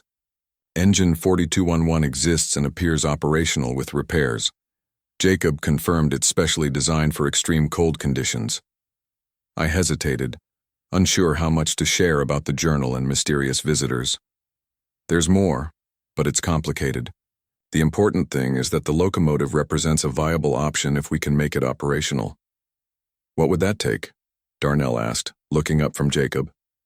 Parts from other locomotives, tools, at least 4 people working together, and about a week of dedicated effort, I answered honestly. It's not a quick solution, but it might be our only one. The gravity of our situation hung in the air between us. Jacob's condition made it clear the solar farm wasn't sustainable much longer. The cold was winning, slowly but inexorably claiming victims despite our best efforts at creating shelter. We need to get Jacob back to Melissa, Darnell decided. David and I brought a makeshift sled. We can transport him the rest of the way. Working together, we carefully moved Jacob onto the collapsible sled Darnell and David had constructed from maintenance materials, essentially a rigid plastic panel with rope handles and a tarp covering. The frail old man barely seemed to register the movement, his skin taking on a grayish tinge that I recognized as a dangerous sign. Our return journey to the solar farm became a grim procession. Darnell and David pulled the sled carrying Jacob, while Tyler and I followed behind, too exhausted to be of much help. The temperature continued to drop as afternoon turned to evening, the cold so intense it felt like a physical weight pressing down on us. We were perhaps a mile from the solar farm when we spotted the smoke. Not the thin wisps that normally rose from our carefully managed heating system, but thick, dark plumes that spoke of uncontrolled fire. All of us immediately quickened our pace, energy returning in the face of this new threat. As the solar farm came into view, my heart sank. Flames were visible from the main administrative building, not our maintenance facility shelter, but close enough to threaten it. More disturbing were the figures moving around the perimeter, at least 8 people who definitely weren't part of our community. Darnell pulled us behind the cover of an electrical substation. Raiders, he said grimly. The group I spotted, reconnoitering a few days ago, they've made their move. Through Darnell's binoculars, I could make out more details. The intruders were systematically removing equipment and supplies from buildings near our shelter. They had vehicles, actual functioning trucks with chains on the tires, rare and valuable resources in this frozen landscape. Most carried weapons, moving with the coordinated precision of people who had done this before. Are our people still inside? Tyler asked, voice tight with concern. Darnell adjusted the binoculars, scanning the area carefully. I can see movement in the maintenance building. Looks like they've barricaded themselves inside. The raiders haven't breached it yet, but they're surrounding it. We were 5 against 8, with one critically ill man, minimal weapons, and extreme exhaustion working against us. Direct confrontation would be suicide. Yet we couldn't abandon our people to whatever fate these raiders had in mind. We need a diversion, I said, thinking rapidly. Something to draw them away from the maintenance building long enough for our people to escape or for us to help them fortify their position. David pointed to the vehicles the raiders had brought. Those trucks are their most valuable resource. If we could disable them somehow, they'd be forced to respond. It was a dangerous plan, but potentially effective. We quickly organized our approach. Darnell and Tyler would circle around to the north side of the complex, where they might find an opportunity to help those barricaded inside if our diversion worked. David would stay with Jacob in a protected position, continuing to monitor his condition. I would create the diversion by approaching the trucks from the south side, where the terrain offered more cover. As we prepared to separate, Tyler handed me something. A small incendiary device he had apparently been carrying since our departure. Dad taught me to always have a way to start a fire in emergency situations, he explained. It's essentially a chemical flare with an adhesive backing. Stick it to something flammable, pull the tab, and you have about 30 seconds before ignition. I nodded my understanding, tucking the device into my pocket. We synchronized our watches, agreeing to move in 15 minutes. Just enough time for Darnell and Tyler to reach their position. Those 15 minutes stretched interminably as I watched the raiders continue their systematic looting of the solar farm buildings. Through the binoculars, I could occasionally glimpse faces pressed to the windows of our maintenance building shelter. Our people watching in helpless anger as their hard-won supplies were taken. When the time came, I began my approach, using the solar panel arrays for cover as I worked my way toward the parked trucks. The arrays, once our greatest asset, were now just skeletal frames coated with ice and snow, but they still provided concealment as I moved from one to the next. I reached the perimeter fence without being spotted, finding a section that had already been cut through, likely by the raiders themselves when they arrived. Beyond it, about 50 yards of open space separated me from the 3 trucks they had brought. 2 were being loaded with equipment, but the third sat unattended, its engine occasionally running to maintain warmth. Taking a deep breath, I slipped through the gap in the fence and used a snowdrift as cover for the first 20 yards. The final approach would be fully exposed, a desperate sprint across open ground, visible to anyone who happened to look in my direction. I waited until the loading activity seemed most intense, then ran. The distance seemed to stretch impossibly as I crossed the open space, expecting at any moment to hear shouts of alarm or worse. By some miracle, I reached the unattended truck without being spotted, immediately ducking down beside its wheel well. Working quickly, I retrieved Tyler's incendiary device and considered my options. I needed to disable all 3 trucks to make the diversion effective, but I only had one device. The fuel tanks were an obvious target, but potentially too dangerous. A vehicle explosion might harm our own people as well as the raiders. Instead, I focused on the engine compartment of the unattended truck. Crawling underneath, I located what appeared to be a fuel line and attached the device securely. I pulled the activation tab, then immediately moved to the other vehicles. For these, I had to rely on more primitive methods. I had brought a multi-tool from the maintenance facility, which included a small blade. At the second truck, I again located a fuel line and made a small puncture, not enough to cause immediate failure, but sufficient to create a steady leak that would eventually render the vehicle inoperable.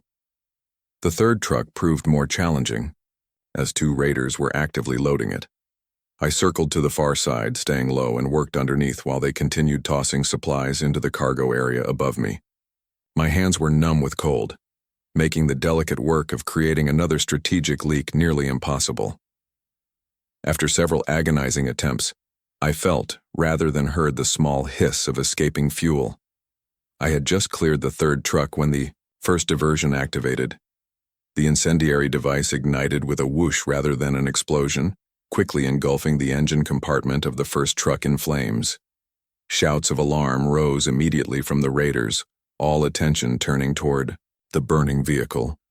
I used the confusion to sprint back toward the fence line, making it to cover just as organized response began. Several raiders ran toward the burning truck with fire extinguishers, while others began frantically checking the other vehicles. One seemed to be taking charge, shouting orders and gesturing toward our maintenance building.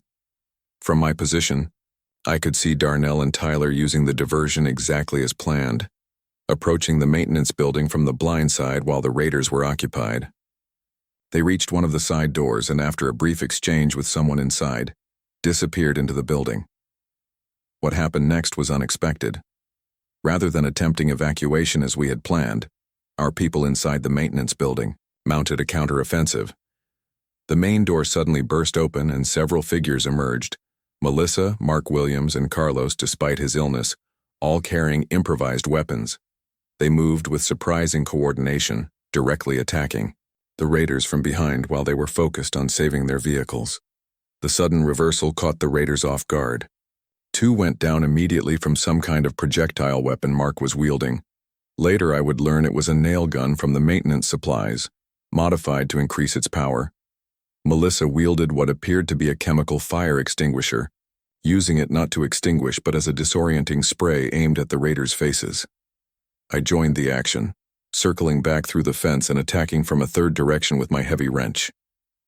The combined assault from multiple directions created the impression of a larger force, causing several raiders to break and run toward their vehicles, which now represented their only escape route from what they perceived as an ambush.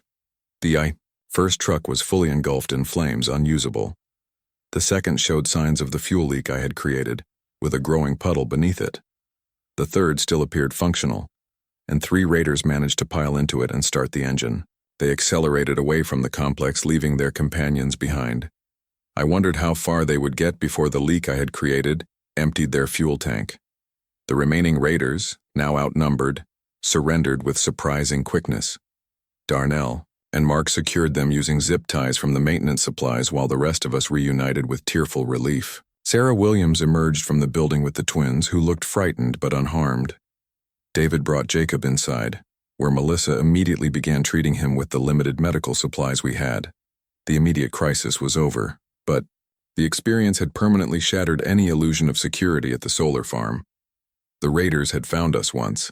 Others would eventually do the same. And they had demonstrated something crucial. Transportation was still possible in these conditions with the right equipment. Their trucks, while now damaged, represented proof that movement through this frozen landscape wasn't impossible. As night fell and we secured our perimeter, treating injuries and accounting for supplies, a somber mood settled over the community. We had survived this attack, but the solar farm had been compromised. Staying was no longer an option. The train, Yarden Engine 4211, represented our only viable path forward. That night, gathered around our carefully managed heat source, I shared everything I had discovered at the train yard, both the technical assessment of the locomotive and the more disturbing findings from Tyler's father's journal, and the mysterious visitors. I produced the satellite phone, carefully not mentioning that I had removed it from its hiding place in the locomotive. "So you're saying this ice age might not be natural?" Sarah Williams asked, glancing nervously at her children playing quietly in the corner. "That someone might have caused this deliberately?" "I'm saying Tyler's father suspected something unusual was happening before the volcanic eruptions," I clarified. "Whether it was anticipation of a natural disaster or something more sinister, I don't know. But what's clear is that Engine 4211 was specifically prepared for these conditions, and multiple groups are interested in it." "What about the satellite phone?" Darnell asked. "Have you tried using it?" I shook my head. "The battery is dead. It has a solar charger, but we'd need several days of decent sunlight to generate enough power. And even then, we don't know who would answer if we called the number on the card." Jacob, who had regained consciousness but remained critically weak, spoke up from his makeshift bed. "Try it anyway," he said softly. "What do we have to lose?" What indeed? Our situation couldn't get much more desperate. The raiders had taken nearly half our remaining food supplies. The temperatures continued to drop. Jacob's condition demonstrated how quickly health could deteriorate in these conditions. The locomotive, whatever its secrets, represented our best hope for survival. Tomorrow we begin preparations to relocate to the train yard, I announced, looking around at the tired, cold but still determined faces of our community. Everyone who can work will help make Engine 4211 operational. It's a journey we have to make together. There were no objections, not even from the Williams family, whose young twins would face significant risk in the transition. We had reached the point where staying meant certain death. Any movement, any action, however dangerous, offered more hope than remaining static. As the others began preparing for another cold night, I took the satellite phone and its solar charger to the roof of the maintenance building. The sky had partially cleared, revealing a brilliant canopy of stars unsullied by the light pollution that had once defined urban nights. I set up the charger, angling it to catch the first rays of morning sun, though I had little hope it would generate significant power in these conditions. Standing there under the frozen stars, I contemplated the journey ahead. 4 miles through, deepening snow and bitter cold, with 11 people, including children, an elderly man and several others in weakened condition. Then days of technical work in an unheated facility to make a locomotive operational, all while watching for the return of either raiders or those mysterious searchers. Yet despite these daunting challenges, I felt something I hadn't experienced since the snow first fell in Phoenix: purpose. We had a direction now, a specific goal toward which to channel our remaining energy and resources. Whether Engine 4211 would lead us to salvation or just another dead end remained to be seen. But movement itself, after weeks of static survival, felt like progress. I returned inside to help coordinate the preparations for tomorrow's exodus. Our community had survived raiders, extreme cold, dwindling supplies, and internal conflicts. Now we faced perhaps our greatest challenge, a journey that would require every ounce of remaining strength and determination. But we would face it together, united by the simple, powerful desire to live another day in a world that seemed determined to eliminate us. The preparations for our exodus from the solar farm began at first light. We had approximately 10 hours of daylight to organize ourselves, gather essential supplies, and develop a transportation plan for those who couldn't walk the full distance. Every minute was critical. During the night, Melissa had conducted a thorough assessment of everyone's physical condition. The results were sobering. Jacob remained the most critical, struggling with what appeared to be pneumonia complicated by exhaustion and exposure. Carlos was marginally better, but still severely weakened by his respiratory infection. The Williams twins, while physically capable of walking short distances, couldn't possibly maintain pace through 4 miles of deep snow.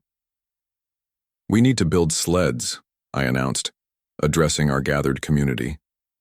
Not just for supplies, but for people who can't make the full journey on foot. David, the physics teacher, immediately took charge of this task. His academic knowledge, combined with practical skills, made him ideal for designing functional transport sleds using materials available in the maintenance facility. Mark Williams and Darnell worked alongside him, cutting and assembling components while I coordinated the overall evacuation plan. Melissa focused on preparing Jacob and Carlos for transport, wrapping them in multiple layers and administering the last of our fever-reducing medication. Sarah worked with her twins, helping them understand what was happening and preparing them mentally for the challenging journey ahead. "What about the raiders?" Tyler asked during a brief planning session. "The ones who escaped might come back with reinforcements." It was a valid concern.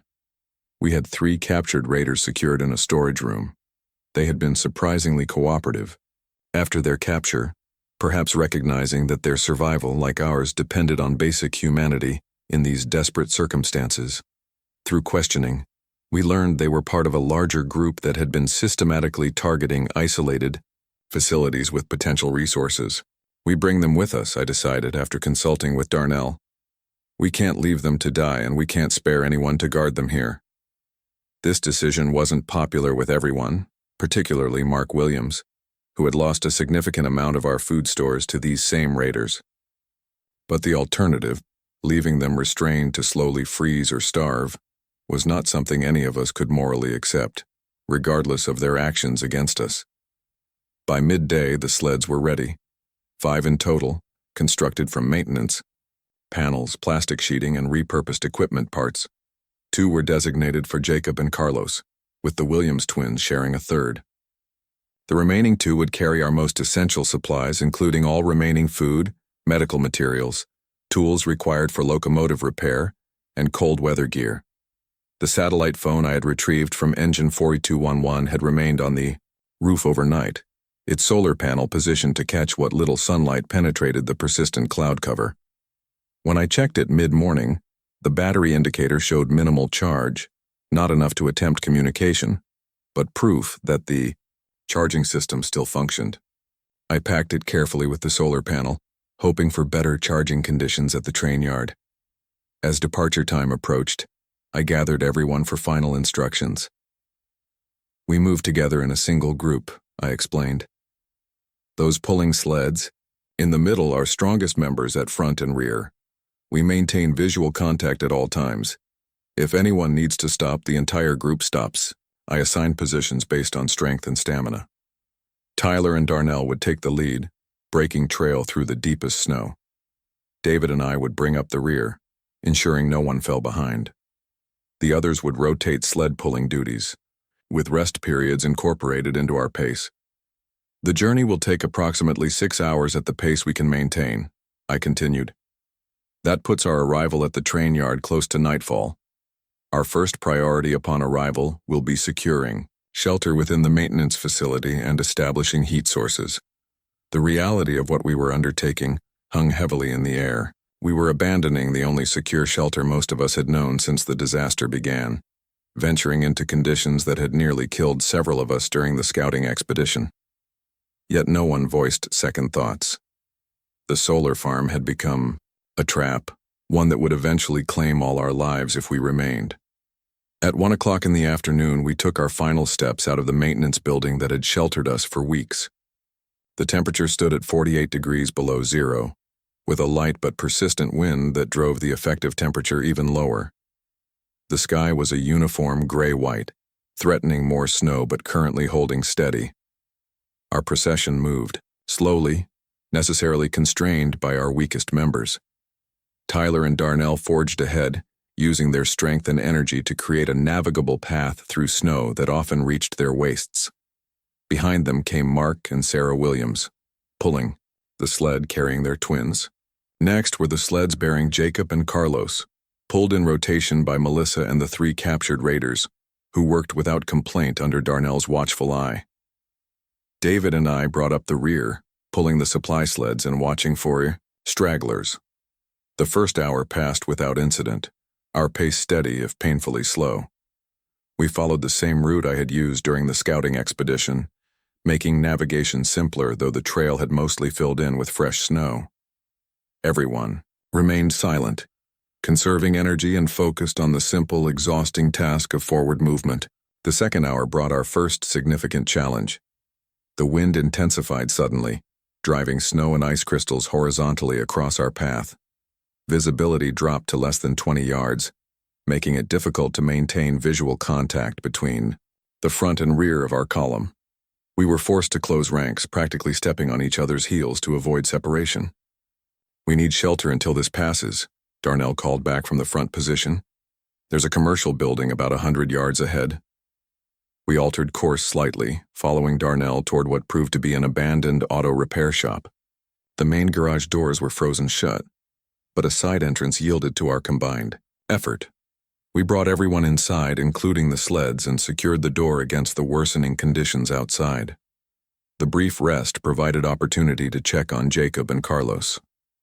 Both men were holding steady, thanks largely to the insulated transport sleds David had designed, which retained body heat remarkably well. The Williams twins were actually in good spirits, treating the journey as an adventure rather than a desperate exodus. Their resilience was both heartening and humbling. After 30 minutes, the wind subsided enough to resume our journey. We exited the temporary shelter to find another inch of snow had accumulated during our brief stop. The going would be even harder now, but there was no alternative to pressing forward. The third hour brought physical exhaustion to even our strongest members.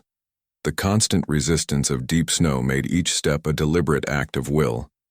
Those pulling sleds developed a rhythmic, almost mechanical movement. Step, pull, Pause. Step, pull, pause, the only sustainable pattern for the long haul ahead. Carlos, despite his weakened condition, insisted on walking part of this segment to relieve others from pulling his sled. He managed nearly 20 minutes of independent movement before collapsing back onto the transport. His effort, while ultimately unsustainable, boosted morale considerably. If someone in his condition could contribute, none of the rest of us had any excuse for flagging. The fourth hour brought us into downtown Phoenix, or what remained recognizable of it. The urban landscape provided both advantages and new dangers. The buildings created windbreaks that made forward progress easier in some sections, but also perfect locations for ambush by other desperate survivors. Darnell and Tyler moved with weapons ready, scanning windows and doorways constantly for signs of threat. We encountered no people, but abundant evidence of previous human activity. Paths had been cleared between certain buildings, now partially, filled with fresh snow but still visible. Smoke stains marked where fires had been built against exterior walls. Most disturbing were the messages painted or scratched onto visible surfaces, desperate pleas for help, warnings about unsafe areas, and occasionally, simple memorials to those who hadn't survived. Johnson family here until Feb 3, moving south. God help us all. Building unstable. Roof collapsed north side. Rip Maria Sanchez. Beloved mother. The cold took you, but not our love. Each message was a stark reminder that our struggle was replicated across the city, with countless others fighting. The same battle against cold, hunger, and despair. How many had succeeded in escaping south? How many had perished in the attempt? The silent city kept its secrets. The fifth hour tested our resolve most severely. Exhaustion had settled into every muscle. Even rotating sled-pulling duties every 15 minutes couldn't alleviate the bone-deep fatigue that affected everyone. The temperature continued to drop as afternoon waned, now registering 52 below zero on the small thermometer Darnell carried. Jacob's condition deteriorated noticeably during this segment. His breathing became more labored, each exhalation producing a concerning rattle. Melissa administered the last of our fever medication, but her expression as she rejoined the column told me everything. Without proper medical intervention, soon we would lose him. The train yard is just beyond the next major intersection, Tyler encouraged as we paused briefly for water and energy conservation. We're going to make it. His words bolstered flagging spirits, though everyone understood the arrival at the train yard represented only the halfway point of our struggle. Making engine 4211 operational would require days of difficult technical work in unheated conditions. As we approached the final major intersection before the train yard, Tyler suddenly raised his hand, signaling a halt. He and Darnell conferred briefly, then beckoned me forward. Movement at the train yard, Darnell said quietly, handing me the binoculars. Multiple individuals, at least 5 that I can see. Through the lenses, I could make out several figures moving purposefully around the maintenance facility entrance. Unlike scavengers or random survivors, they seemed organized, with proper cold weather gear and what appeared to be actual weapons. A vehicle, some kind of specialized snow transport, was parked near the main entrance. Could be the same group that placed the tracking device on the locomotive, I said, remembering the mysterious visitors I had encountered during my time alone at the yard. They mentioned something about a recovery team. Whoever they are, we can't approach directly, Darnell assessed. They're too well equipped and we're in no condition for confrontation. We were faced with a devastating setback. After hours of grueling effort to reach the train yard, we now found it occupied by unknown forces who might be hostile. Backtracking to the solar farm wasn't an option. The distance was too great and several of our members couldn't possibly make the return journey in their current state. We need immediate shelter and time to assess options, I decided. Tyler, is there anywhere nearby that might serve our needs? Tyler thought for a moment, then nodded. The administrative building for the rail company. It's on the southeast perimeter of the yard, separate from the maintenance facility. 3 stories, built like a fortress for security reasons. If it's not already occupied, it would be defensible. With no better alternatives, we adjusted course toward the building Tyler indicated. It was visible from our position. a squat, utilitarian structure with few windows and heavy exterior doors. Most importantly, it appeared unoccupied, with no tracks in the snow around its perimeter and no lights visible within. The final approach required crossing an open area with minimal cover, leaving us potentially visible to the group at the maintenance facility. We timed our movement carefully, waiting until the figures appeared occupied with some task at the main entrance, then moving as quickly as our exhausted condition allowed. By some miracle, we reached the administrative building without detection. The main entrance was locked, but a service door at the rear yielded to our combined efforts. We brought everyone inside, including the sleds, and secured the door behind us. The building was freezing but offered critical protection from wind and observation. Tyler quickly located an interior conference room with no windows, where we established our temporary base. The room was large enough to accommodate everyone, including our sleds and supplies. More importantly, it had only one entrance, making it defensible if necessary.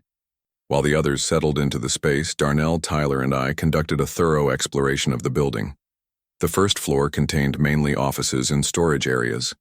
The second floor held more specialized facilities, communications equipment, dispatch centers, and security monitoring stations, all dark and silent now. The third floor appeared to be executive offices, with a surprisingly well-stocked emergency supply cabinet that had somehow escaped previous scavenging.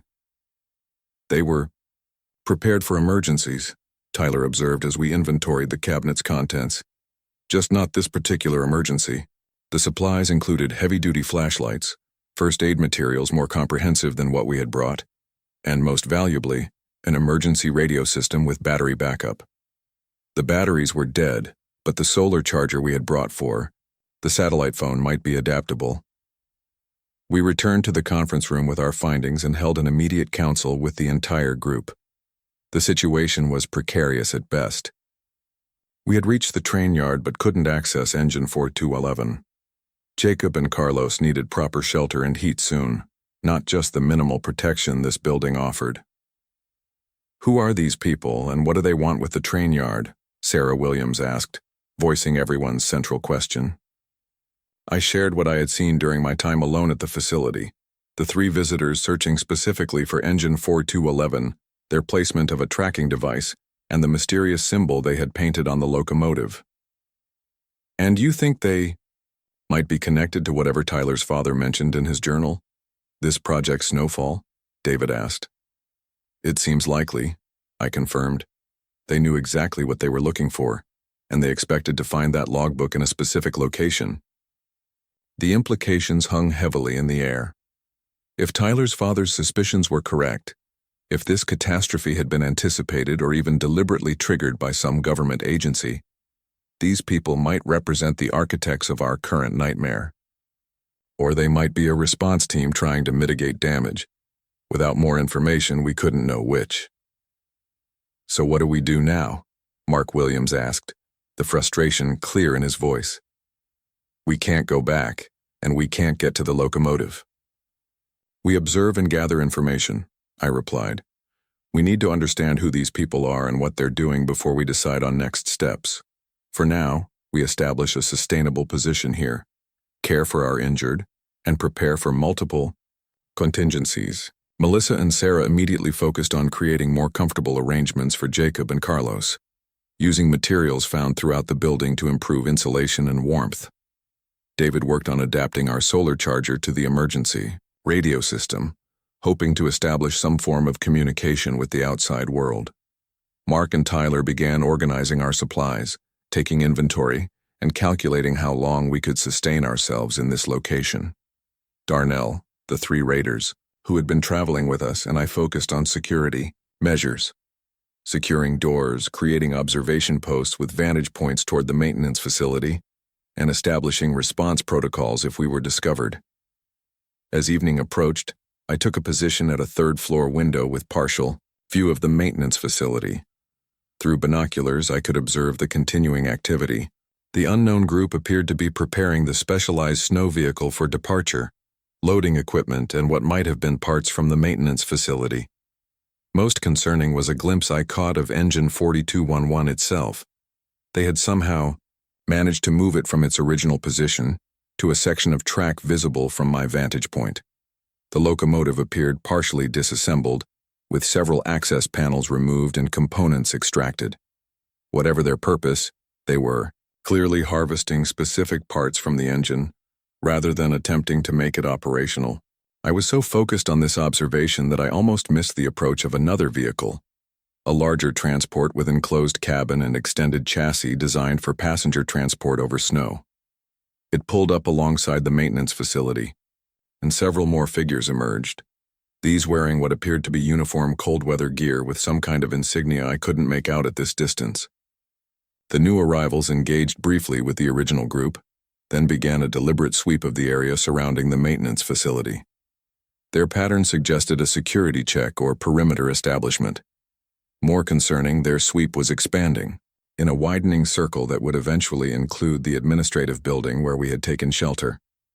I returned quickly to our conference room to report these developments. We have perhaps 30 minutes before they discover our presence, I concluded. We need to decide whether to attempt contact or conceal ourselves and hope they leave without thorough inspection. The debate was brief, but intense. Some, including Tyler and surprisingly, one of the captured raiders, advocated for making contact. Their reasoning: if these were government responders, they might have resources and evacuation capabilities beyond anything we could manage ourselves.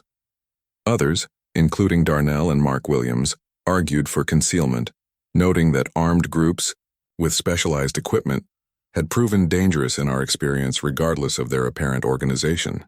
The decision became moot when David looked up from his work on the radio with an expression of shock. "I'm receiving a transmission," he said, holding up the partially charged emergency radio. "It's on a frequency used for emergency management. They're calling for any survivors in the Phoenix metro area to respond." The transmission was weak and partially obscured by static, but the message was clear enough. "This is Southern Recovery Team Alpha to any survivors in Phoenix Metro. We are conducting final evacuation operations before winter intensification. Any remaining civilians should make immediate contact for extraction. Repeating, this is Southern Recovery Team Alpha." We exchanged glances of equal parts hope and suspicion. Was this a legitimate evacuation operation or a trap to draw out survivors for some unknown purpose? The Southern Recovery Team designation aligned with terminology used by the mysterious visitors I had encountered, but offered no clarity about their intentions. Jacob, who had been silent and seemingly semi-conscious for hours, suddenly spoke up from his makeshift bed. "Use the satellite phone," he said, his voice barely audible. "The number on the card. If it connects to the same organization, we'll know they're legitimate." It was sound reasoning. I retrieved the satellite phone, which had gained minimal charge from our earlier attempts with the solar panel. Perhaps not enough for a lengthy conversation, but potentially sufficient to establish connection. With everyone gathered around, I carefully entered the 6-digit code first, then the phone number from the laminated card. The device processed for several seconds, then produced a single tone followed by silence. For a moment, I thought the connection had failed, but then a voice responded, crisp, professional, and startlingly immediate. "Authentication accepted. Please state your location and situation."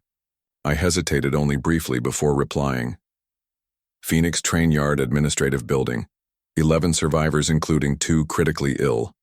Unknown armed group at main maintenance facility appears to be dismantling engine 4211. The response was immediate.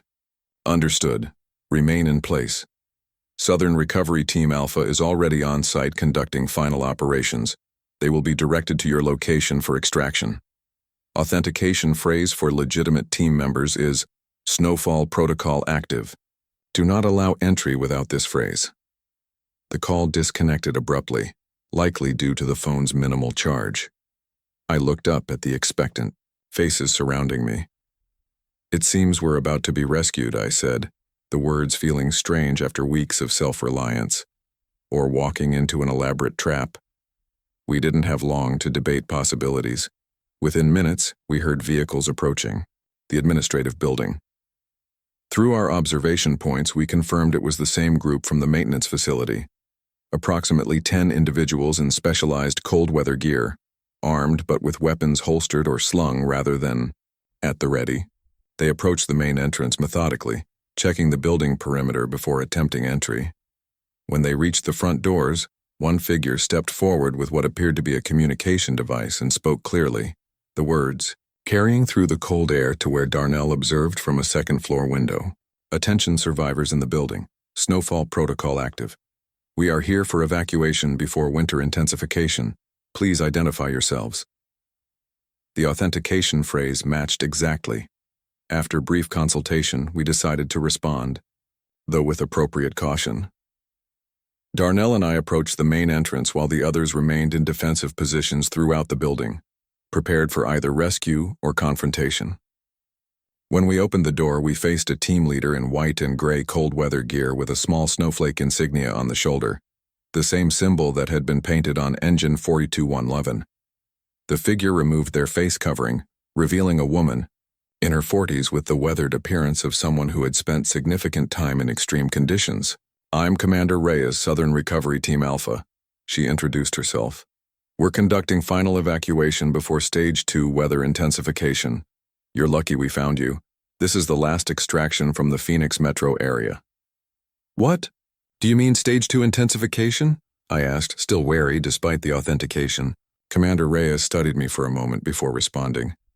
You have the satellite phone from engine 4211. You've read the journal. You know this isn't a natural event. Time for questions later. Right now, we need to move your people to transport before the next system arrives. According to our meteorological data, we have approximately 3 hours before conditions deteriorate beyond our operational parameters. Her matter-of-fact acknowledgement of the unnatural nature of the disaster was both confirming and disturbing.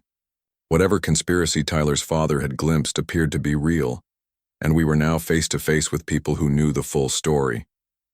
But immediate survival took precedence over answers. We guided the recovery team to our conference room, where they quickly assessed Jacob and Carlos as priorities for immediate medical intervention. Within minutes, both men had received proper medical attention and were being prepared for transport. The evacuation proceeded with military efficiency. Each survivor was assigned to a team member who helped them navigate to the waiting vehicles. The Williams twins were carried rather than required to walk through the deep snow. Our limited supplies were evaluated, with essential items transferred to the transport and others left behind. As I supervised the evacuation of our group, Commander Reyes approached me privately. The satellite phone and the journal, she said quietly. I need both before we depart. I hesitated, recognizing that these items represented our only leverage for obtaining answers about what had really happened. Those come with me, I replied firmly. Insurance that we'll get the full story once we're safely evacuated. Something like respect flickered in her eyes. Fair enough, but understand that information is classified beyond my authorization level. I'm a recovery specialist, not a policymaker. Within 40 minutes of their arrival, our entire group had been transferred to the transport vehicles. The main vehicle was surprisingly comfortable inside, heated with proper seating and medical equipment for treating Jacob and Carlos. As we settled in, I looked through the windows at the maintenance facility where engine 4211 had represented our hope for survival just hours earlier. Recovery team members were completing final operations there, loading the last components they had harvested from the locomotive. Where are you taking us? I asked Commander Reyes as she prepared the transport for departure. First to Sky Harbor, for airlift, then to Containment Zone 3 in southern Arizona, she replied, checking systems on a dashboard that looked more advanced than any vehicle I had seen before. From there, assignment to long-term survival communities based on skills and needs assessment. And the cold? This ice age? How long will it last? She paused in her preparations, meeting my gaze directly. The official timeline indicates surface. Temperatures will remain below freezing across the continental United States for approximately 8 to 10 years. Northern states will remain permanently uninhabitable. Southern regions will experience limited growing seasons beginning in year 3. Full atmospheric recovery projected for decades, possibly centuries. The brutal assessment silenced any further questions I might have had. As the transport vehicles began moving away from the train yard, I looked back at the frozen wasteland that had been Phoenix, Arizona. From this vantage point, the city seemed already abandoned to history, its structures mere archaeological remains of a civilization that had flourished briefly in a desert, that had reclaimed its true nature as a place hostile to human habitation. Yet despite everything, the cold, the hunger, the constant battle for survival, we had persevered. 11 ordinary people with no special training or preparation had faced extinction and refused to succumb. Whatever came next, whatever truths awaited us about the origins of this disaster, we carried that accomplishment with us. The transport accelerated smoothly across the snow-covered landscape, heading toward whatever future remained possible in a frozen world. Behind us, Phoenix vanished into the gathering darkness, the city lights that had once defined its skyline now just a memory, like so many things from the world before the snow. I'm leaving this recording at designated points along our evacuation route. If you find this, we're being transported to what they call Containment Zone 3 in southern Arizona. Bring skills, bring courage.